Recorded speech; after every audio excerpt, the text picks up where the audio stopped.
Hi, I'm Mrs. Lehman, pre-K4 teacher here at St. Patrick's School. I teach in the Clover 2 classroom.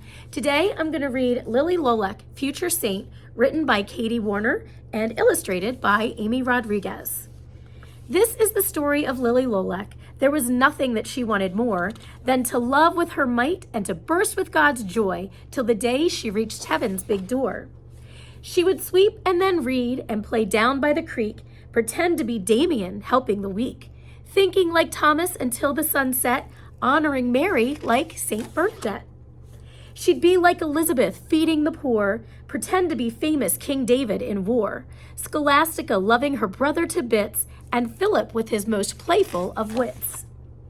I'll be a saint in God's family someday. You'll never be like them, one girl dared to say. But why not, Lily thought, confused and perplexed. She hung her head low, plodded home and vexed. Still, Lily kept dreaming and humming a tune, the saints in her mind, in hand, book and broom. She imagined and played until late one spring day, Father Michael came by for a dinner time stay. I have a question for you, the priest asked Lily. When you grow up, do you know what you'll be? Lily took a deep breath and she started to speak of all the saints' lives she read down by the creek. She pretended to fight like Saint Joan of Arc, cared for creatures like Francis until it was dark. Like Maria Goretti, she stood against sin. Like Augustine, she never let heresy win. She set an example like Saint Dominic of being kind, helping others even when sick. Lily spoke out her dreams and danced round the room like Saint Martin de Porres. She held tight to her broom. Here's the thing, Father, young Lily replied. I've learned about so many saints who've since died. They did marvelous things that I just can't repeat. How could I ever have their good deeds beat? They're great thinkers and speakers and great soldiers too. They could make the poor happy when they felt so blue. They fasted, they traveled, they prayed, healed the lame. Their lives were so great. How could mine be the same? Well, well, my child, Father Michael then said, you've got an idea that is wrong in your head.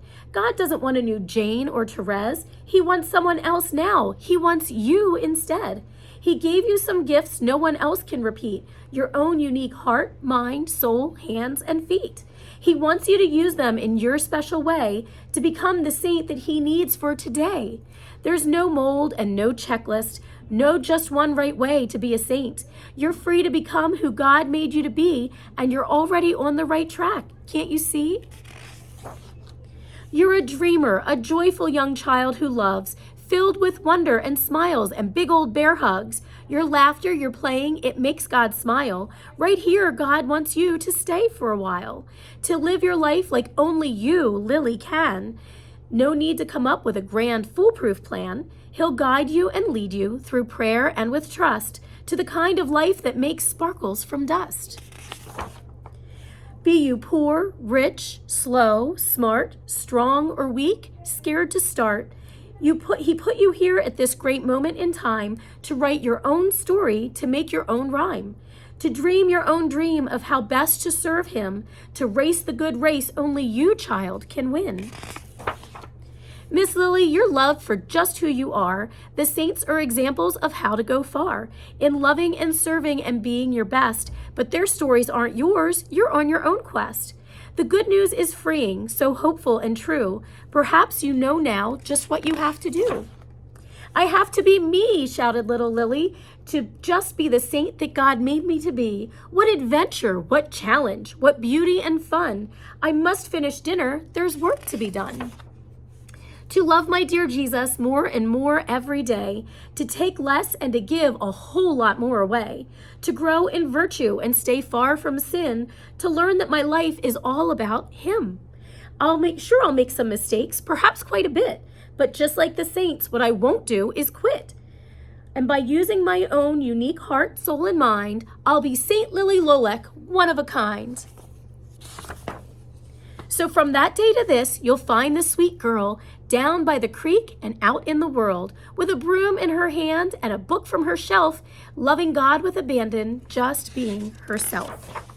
So is being a saint as tough as it seems? Sometimes it can be. Sometimes it's really simple, the simple things that we do. Think of one saintly act that you did today.